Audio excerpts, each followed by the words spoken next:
da gente sem a natureza, não é mesmo?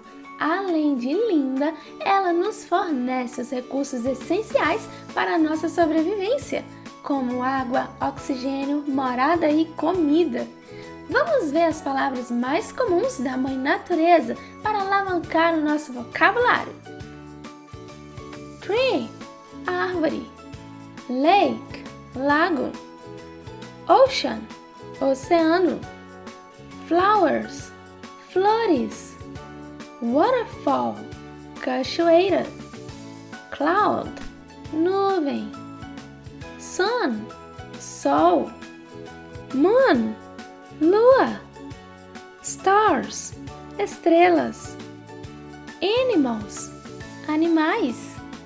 Stone, pedra. River, rio. Sky, céu. Rainbow, arco-íris. Snow, neve.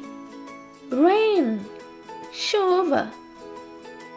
The rainbow appears after the rain. O arco-íris aparece depois da chuva. The sky is full of birds. O céu está cheio de pássaros. We have to respect the animals. Nós temos que respeitar os animais. Waterfalls are dangerous. Cachoeiras são perigosas. The ship is lost on the ocean. O navio está perdido no oceano.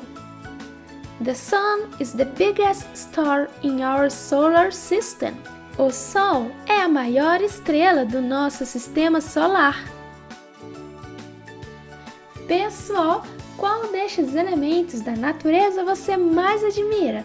Eu, particularmente, I love the animals.